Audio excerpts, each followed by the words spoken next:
Салам достор, сиздер менен мен Улукман Жакыпбеков. Бүгүн биз 7-чи чакырылыштын депутаты Азгалиев Нурланбек Асанбекович тууралуу материал даярдадык.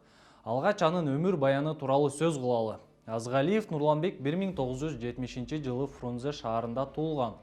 Жогорку билими тууралуу айта кетсек, 1998-жылы Түркияда Эгей университетинин айыл чарба факультетин, 2004-жылы Жусуп Баласагын атындагы Кыргыз улуттук университетинин юридикалык факультетин бүтүргөн. Алгачкы эмгек жолун 1989-жылы Панфилов районунда Тельман совхозунда жумушчу катары баштаган.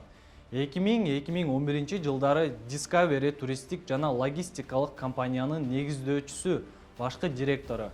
2011-2012 жылдары Atrium Holding компаниясынын башкы директорунун орун басары. 2013 жылдан тарта Анилия жоопкерчилиги чектелген коомунун башкы директору. 2019 жылдан баштап бүгүнкү күнгө чейин Түрк соода жана өнөр жай палатасынын президиумунун мүчөсү. Саясатка алгачкы кадамын 2020 жылы таштаган. Ал Биримдик партиясынын курамында депутаттыкка талапкерлигин койгон. Эске салсак, 2020 жылы шайлоонун жыйынтыгына эл толкуп, экс-президент Сооронбай Жээнбековдун бийлиги кулаган. Бул партиянын тизмесинде экс-президенттин бир тууган иниси жана анын жакындары болгон.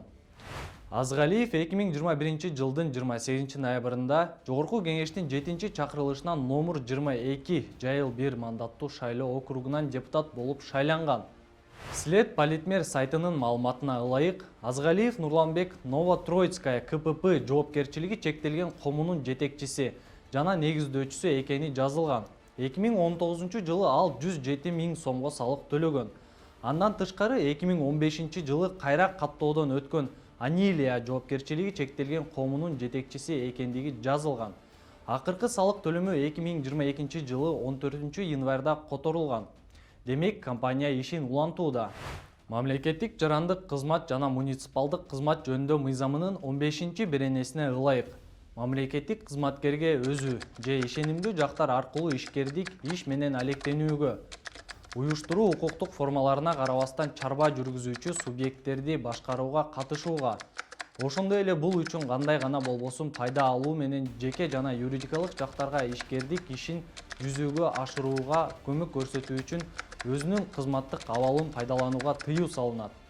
Кошумчалай кетсек, салык кызматынын сайтында Азгалиев Нурланбектин 2 идентификациялык салык номери көргөзүлгөн. Биринчи ИСНине 3 автоунаа катталганын жана никелешүүсү бар экендигин биле алдык. Экинчи ИСНине тескерисинче эч нерсе катталган эмес жана никелешүүсү жок. Мыйзамга ылайык мамлекеттик кызматкерлер жыл сайын декларация тапшырууга тийиш. Бирок Азгалиев буга чейин мамлекеттик кызматта иштеген эмес, өмүр бою бизнес менен алек болуп бийликке келгендердин бири.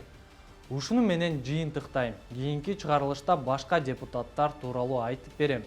Кайрадан көрүшкөнчө.